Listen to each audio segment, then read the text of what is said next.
అదే RTV app వార్తల్ని క్షణాల్లో చదివే అవకాశం ఉంటుంది. ఒక న్యూస్ పేపర్, ఒక టెలివిజన్ ఛానల్ మీ చేతుల్లో ఎప్పుడూ ఉంటాయి. బలమైన వంశీకి మరో బిగ్ షాక్ తగిలింది. 14 రోజుల రిమాండ్ విధిస్తూ కోర్టు మరోసారి నిర్ణయం తీసుకుంది. వర్చువల్ గా SC/ST కోర్టులో ఆయన్ని ప్రవేశపెట్టారు పోలీసులు. ఈ నెల 25 వరకు వంశీకి మరోసారి రిమాండ్ పొడిగించారు. భూమిని కబ్జా చేశారంటూ మరో కేసు కూడా నమోదైంది. ఇప్పటికే బలమైన వంశీ మీద 3 కేసులు నమోదయ్యాయి.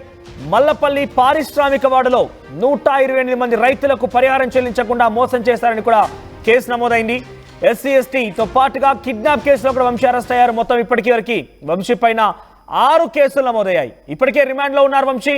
మరోసారి 14 రోజుల రిమాండ్ ని పొడిగించింది కోర్టు. ఈ నేపథ్యంలో వంశీ మరో 14 రోజులు భూసలు లెక్క పెట్టాల్సిందే. ఆ జైలు సంఖ్యల మధ్యలో ఆయన ఉండాల్సిందే. సో బలమైన వంశీకి సంబంధించి రిమాండ్ మరోసారి పొడిగించడం పైన వైసీపీ నేతలు కూడా కొంత ఆందోళన వ్యక్తమవుతోంది. ఇక రేపో మాపో మంక ఎవరి వంతు అనేది కొంత చర్చగా సాగుతోంది. మరిన్ని అప్డేట్స్ రాజేష్ అందిస్తారు. రాజేష్, 14 రోజుల రిమాండ్ మరింతగా పెంచుతూ వలమిన వంశీ విషయంలో కోర్టు నిర్ణయం తీసుకుంది. ఈ విషయం పైన వైసీపీ నేతల రియాక్షన్ ఏంటి? అటు వలమిన వంశీ కుటుంబీకులు ఏం చెప్తున్నారు, ఈ తరపున లాయర్లు ఏం చెప్తున్నారు?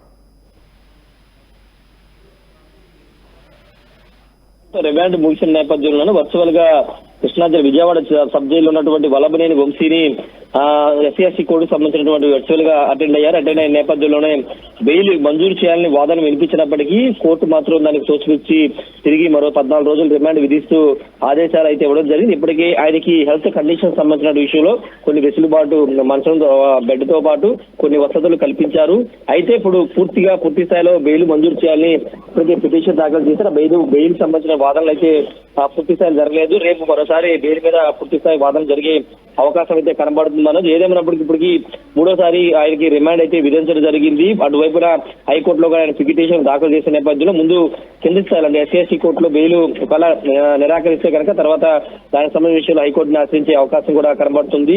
ఆ కుటుంబ సభ్యులంతా ఒకటే చెప్తున్నారు, ఇది అసలు నిలబడే కేసు కాదు, బెయిల్ వచ్చే కేసే, కానీ ఉద్దేశపూర్వకంగా బెయిల్ రాకుండా అడ్డుకుంటున్నారని కూడా వాళ్ళైతే ఆరోపిస్తున్నారు. ఆయన భార్య పంకశ్రీ రీత్యా వారానికి 2 రోజులు అటు వలభనేని వంశీని ములాఖాతులో కలుస్తున్నటువంటి పరిస్థితి. మరోవైపు వైసీపీ నేతలు పేర్నాని గాని ఇతర నేతలు కూడా ములాఖాతులో ఆయన కలుస్తున్నటువంటి పరిస్థితి అయితే ఉంది. ప్రస్తుతం ఆయన ఆరోగ్యం కూడా నిలకడగానే ఉందని వైద్యులు ధృవీకరించిన నేపథ్యంలో ప్రస్తుతానికి ఆయన బెయిల్ మంజూరు అయ్యే అవకాశం లేదు. ప్రస్తుతం సత్యవర్ధన్ సంబంధించిన కిడ్నాప్ కేసులో ఆయన అరెస్ట్ అయ్యి జైల్లో ఉన్నారు. మరోవైపు మల్లవల్లి భూముల ఇండస్ట్రీకి సంబంధించిన భూముల విషయంలో కూడా ఆయన కేసు నమోదైంది. వాటితో పాటు దాదాపు 8 కేసులు ఆయన మీద ప్రస్తుతం నమోదైన నేపథ్యంలో PT వారెంట్ ఆల్రెడీ CID సంబంధించిన కేసులో PT వారెంట్ ఇప్పటికే జారీ చేసిన నేపథ్యంలో ఆ కేసులో కూడా మరోసారి PT వారెంట్ జారీ చేసే అవకాశం అయితే కనబడుతుంది. మరోసారి కస్టడీకి సంబంధించిన పిటిషన్ కూడా CID అధికారులు వేసే అవకాశం కూడా కనబడుతుంది. ప్రస్తుతానికి ఈ రోజు వర్చువల్ గా అటెండ్ అయిన తర్వాత 14 రోజుల పాటు రిమాండ్ విధిస్తూ కోర్టు అయితే ఆదేశాలు ఇచ్చింది. మనోజ్, రైట్ రాజేష్, అంటే ఇప్పుడు రిమాండ్ పొడిగించడం పైన వైసీపీ నేతల రియాక్షన్స్ ఏంటి?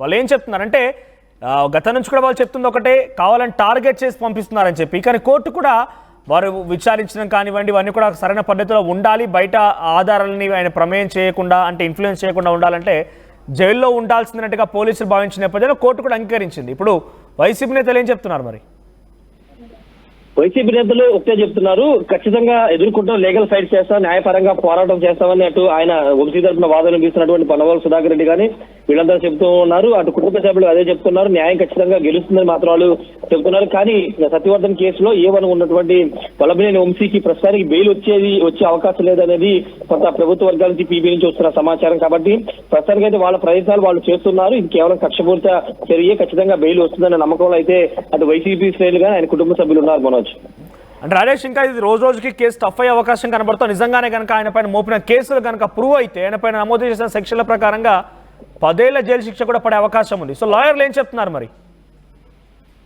లాయర్ అయితే ఖచ్చితంగా ఈ కేసులో ఖచ్చితంగా ఇది కిడ్నాప్ కేసుతో పాటు SC/ST అంటే ఒక SC కులానికి చెందినటువంటి వ్యక్తిని బెదిరించి బలవంతంగా కేసు వాపసు తీసుకోవడంతో పాటు కిడ్నాప్ చేసి తన ఇంట్లో బంధించినటువంటి కేసు కాబట్టి ఖచ్చితంగా సాక్ష్యాధారాలు ప్రూవ్ అయితే కనుక శిక్ష పడుతుందనేది లాయర్లు కూడా చెప్తారు. అయితే అటువైపున పనవాల సుధాకర్ రెడ్డి కానీ చిరంజీవి కానీ వాళ్ళు వాదనలు వినిపిస్తున్న సందర్భంలో అసలు బలవంతంగా ఎక్కడ తీసుకువెళ్ళి అతను వ్యక్తిగతంగా అతను స్వేచ్ఛగా వచ్చాడు. ఎక్కడ కూడా అతన్ని సీసీ కెమెరా ఫుటేజ్ పరిశీలించిన కోర్టు వారు తెలిసింది. కేవలం అతను ఇష్టపూర్వకంగానే వల్లభనేని వంశీ కలిశారు, ఇష్టపూర్వకంగానే ఆ కేసుని వాపస్ తీసుకున్నాడు అనేది ఆ లాయర్లు చెప్పినారు. కానీ కోర్టు మాత్రం పూర్తి వాదన విన్న తర్వాత దీనిపైన నిర్ణయం వచ్చే అవకాశం ఉంది. కాబట్టి ఖచ్చితంగా దీనికి సంబంధించినటువంటి విషయంలో ఆ కేసుని పెట్టినటువంటి అటు సత్యవర్ధన్ కుటుంబ సభ్యులు కానీ లేకపోతే పబ్లిక్ ప్రాసిక్యూటర్ వీళ్ళంతా కూడా సాక్ష్యాధారాలు నిరూపించే కనుక వల్లభనేని వంశీకి ఎక్కువ రోజులే శిక్ష పడే అవకాశం ఉంది. మనోజ్, రోహిత్ రాజేష్, సో వల్లభనేని వంశీ విషయంలో మరొక 14 రోజులు రిమాండ్ పొడిగిస్తూ కోర్టు నిర్ణయం తీసుకుని మళ్ళీ ఆయన విజయవాడ సబ్ జైలులో ఉండబోతున్నారు. ఆయన పైన ఇప్పటివరకు మొత్తం 6 కేసులు నమోదయ్యాయి. చూద్దాం మరి ఇంకా ఎంతలా ఆయన వల్లభనేని వంశీని పోలీసులు ఇంకా ఇంకెవరెవరు వచ్చి బాధితులు కేసులు నమోదు చేస్తారు, ఏ రకంగా ఉంటుందో చూడాల్సిన అవసరం అయితే ఉంది. ఇప్పటికే రిమాండ్ పూర్తి చేసుకుని ఆయనకి మరోసారి రిమాండ్ని పొడిగించడం చూస్తూ ఉంటే వంశీ ఇప్పట్లో బెయిల్ వచ్చే అవకాశం లేదు, ఇప్పట్లో బయటకు వచ్చే అవకాశం లేనట్టుగా తెలుస్తోంది. చూద్దాం మరి ఏం జరుగుతుంది వల్లభనేని వంశీ పైన కేసు విషయంలో అనేది. మరిన్ని వీడియోస్ కోసం ఛానల్ ని సబ్స్క్రైబ్ చేయండి, లేటెస్ట్ అప్డేట్స్ కోసం వాట్సాప్ ఛానల్ ని ఫాలో చేయండి అండ్ లింక్ డిస్క్రిప్షన్ లో ఉంది.